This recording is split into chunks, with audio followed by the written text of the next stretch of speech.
तो welcome guys to my channel.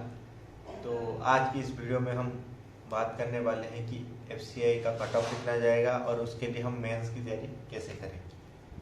तो जैसा कि आप सबको पता है कि एफसीआई का एग्ज़ाम 4 दिन में हुआ, 1, 7, 15 और 21। तो इन चारों जो एग्ज़ाम हुआ तो हर दिन 4-4 शिफ्ट में हो रहा था, तो टोटल 16 शिफ्ट में हुआ है। और सारे अगर आप देखोगे तो ये हुआ है ना, मैथ को थोड़ा कैलकुलेटिव रखा गया है। इंग्लिश और रीजनिंग काफ़ी इजी था, हर कोई कर ले रहा था। और बात रहा जीएस का, तो जीएस का कुछ ऐसा था कि इसका तो कोई डिफाइन नहीं कर सकते वो इजी था या हार्ड था, लेकिन काफ़ी इजी था, हर कोई कर ले रहा था। मैंने अटेंड किया था 17, उनमें से मेरा 4 गलत निकला और 13 सही निकला। तो मेरे हिसाब से मेरा अभी तक जीएस में 12 मार्क आया है। तो अगर हम इसके बारे में और थोड़ा डिटेल में अगर बात करें कट ऑफ कितना जाएगा, तो मेरे हिसाब से हर एक जोन में तो अलग अलग जाएगा। सबसे ज़्यादा जाता है नॉर्थ जोन में, तो नॉर्थ जोन में मेरे हिसाब से लगभग 70 के तक चला जाएगा। लेकिन जो ईस्ट हो गया, वेस्ट हो गया और साउथ हो गया, वहीं पे मेरे को लगता है 65 से 68 के बीच में रहेगा। तो जिन लोगों का इतना आ रहा है अपने हिसाब से कैलकुलेशन करने के बाद, तो वो लोग आगे बढ़ सकते हैं। तो मैंने टोटल अटेंड किया था 82 का, उनमें से काफ़ी कुछ गलत निकल के मेरा जो हिसाब से मेरा रॉ स्कोर आ रहा है 72। देखते हैं होता है या नहीं। तो मैं आपको बताऊंगा कि मैं अभी मेन के लिए कैसे प्रिपरेशन कर रहा हूँ और जीएस के लिए मैं क्या क्या कर रहा हूँ। तो पहले हम शुरुआत करते हैं इंग्लिश से। तो इंग्लिश क्या हो रहा है ना, एक पैसेज आ रहा है जो कि आपका आएगा, उसमें से करीबन 8 या 9 क्वेश्चन 25 में से।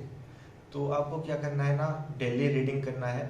न्यूज़पेपर हो या कोई भी मैसेज हो या कुछ भी आर्टिकल हो, अगर आप डेली 10 मिनट उसको रीड कर रहे हैं तो आपका जो मतलब बैठ जाएगा आँख उसमें, लैपटॉप में या कंप्यूटर में, वहाँ पे जाके आपको तकलीफ नहीं होगा पढ़ने में। और अगर आप कंटिन्यूसली पढ़ना शुरू कर रहे हैं, न्यूज़पेपर आज कोई भी चीज़ अगर लैपटॉप में कीजिए या फिर आपका डेस्कटॉप में, तो ये आपको बेनिफिट करेगा। जब आप एग्ज़ाम दे रहे होगे तभी आपको हिचकिचाहट नहीं होगी, आप डायरेक्ट एक बार में पढ़ के ऐसा क्वेश्चन आंसर कर सकते हो, क्योंकि लेवल उतना नहीं आएगा, मेरे हिसाब से आईपीएस क्लर्क की तरह आएगा।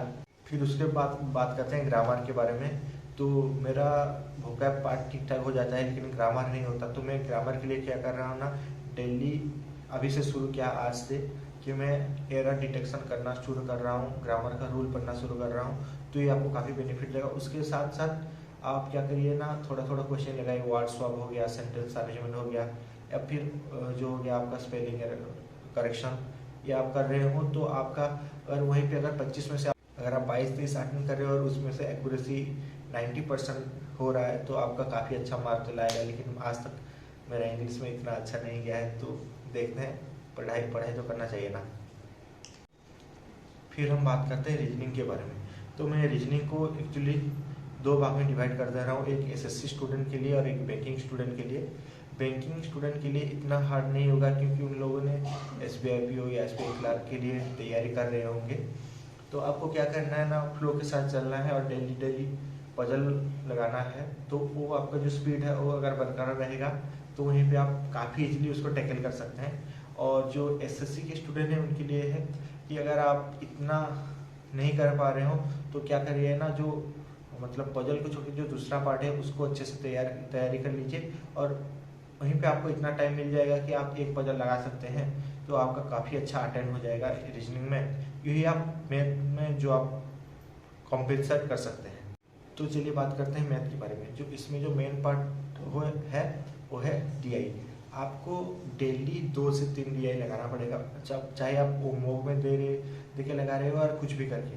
तो अगर आप 2 से 3 मॉक लगा रहे हो तो आपको काफ़ी इजी कर लेगा डीआई में। और उसके बाद स्पीड में उसको प्रैक्टिस करना मत छोड़िए, क्योंकि वो आपका एक एक्स फैक्टर रहेगा एग्जाम में, जिसको आप जितने जल्दी करेंगे तो उसके बाद आपको ज़्यादा टाइम मिलेगा इसको अटेंड करने में। तो मेरा क्या हुआ था ना, मेरा गलती हो गया था प्री में, मैं ज़्यादा फोकस नहीं किया था मैथ के लिए, मेरा हो जा रहा था, इसलिए तो मेरा अटेंड भी वहीं पे जाके गिर गया, क्योंकि अर्थमेटिक क्वेश्चन थोड़ा घुमा गया था वहाँ पे। तो थोड़ा कैलकुलेट यहाँ पे मैं पैनिक कर गया। तो यही गलती आपको नहीं करना है, वहाँ पे जाके कॉन्फिडेंट, ज़्यादा ओवर कॉन्फिडेंट नहीं होना है, आपको डेली प्रैक्टिस करते रहना है। और मैथ का जो स्पीड मैथ है इसको आप अगर डेली कर रहे हो तो वहीं पे जाके आपको टाइम काफ़ी कुछ बच जाएगा, जो आपको बेनिफिट देगा DI करने में और अर्थमेटिक पार्ट करने में। तो वहीं पे जब आप एग्ज़ाम दे रहे होगे, पहले आप स्पीड मैथ कर देना, उसके बाद आ जाना DI पे, फिर उसके बाद अगर टाइम बच गया तो आप आ जाना अर्थमेटिक पे। तो अभी हम बात करने वाले हैं सबसे मेन चीज़ जो है जनरल अवेयरनेस के बारे में। तो चलिए बात करते हैं जनरल अवेयरनेस के बारे में, जो कि सबसे बड़ा पार्ट है आपका FCI AG3 के मेन के एग्ज़ाम में, जिसका 30 मिनट टाइम मिलेगा और क्वेश्चन होगा 45। अगर आप डिटेल में उसके सिलेबस के अंदर गए हैं तो आपको ये मालूम होगा उन 45 क्वेश्चन में से 10 आएगा आपका हिस्ट्री में से, 10 ज्योग्राफी में से और 10 आएगा आपको इकोनॉमिक्स में से। कितना हो गया? 30। 5 आ गया आपका जनरल साइंस, 5 आ गया आपका करंट अफेयर और 5 आ गया आपका कंप्यूटर अवेयरनेस। तो जो लोग तो RRB के लिए पढ़ रहे होंगे या SSC CGL के लिए, तो उनके लिए तो कंप्यूटर अवेयरनेस कोई बड़ी बात नहीं है और वो भी काफ़ी बेसिक चीज़ पूछता है। तो मेन है हिस्ट्री। तो हिस्ट्री ज्योग्राफी क्या कर रहा है ना, ये क्लास 10 के लेवल तक पूछ रहा है। तो इसीलिए आपको क्या करना है ना, NCERT के सिलेबस को ख़त्म कर देना है। किसी भी एक मैराथन ज्वाइन कर लीजिए या फिर कुछ भी करके, या फिर आप लूसेंट के बुक के थ्रू जाके भी हिस्ट्री और ज्योग्राफी को कवर कर सकते हैं। और रही बात इकोनॉमिक्स के लिए, तो इकोनॉमिक्स के लिए मैं बोलूँगा आइदर लूसेंट में जाइए या फिर किसी भी टीचर का जो प्रीवियस ईयर क्वेश्चन है SSC का ही कीजिए।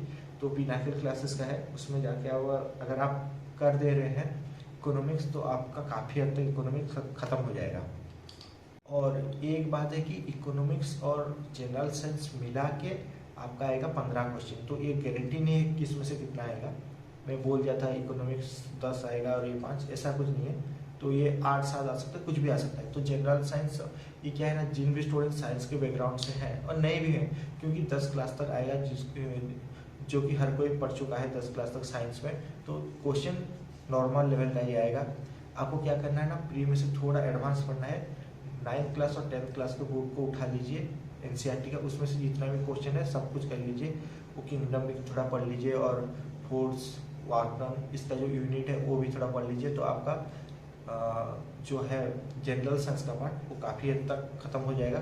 अगर आप जनरल साइंस में अच्छे मार्क लेके आ रहे हो 5 में, अगर 7 क्वेश्चन आ रहे हैं उसमें से अगर आप 5 ठीक कर दे रहे हैं तो आप प्लस हो जाएंगे। तो इसीलिए ऐसे करके कीजिए। और तो आज के लिए इतना ही था। FCI AG के मेन की तैयारी कैसे करते हैं उसके बारे में, और देखते हैं रिजल्ट कब तक आएगा। मेरे हिसाब से तो फरवरी के लास्ट वीक तक आ जाना चाहिए, लास्ट या उसके पहले वीक तक।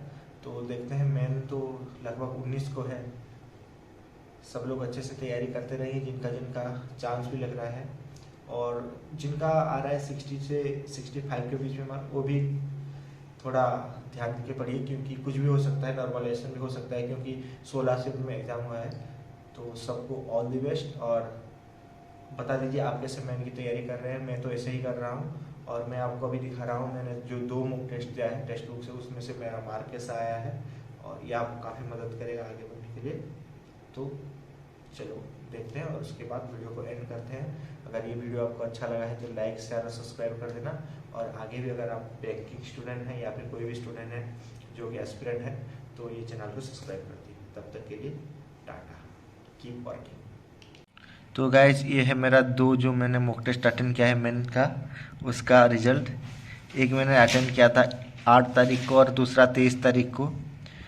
तो पहले में मेरा आया था 82 और दूसरे में 49.75।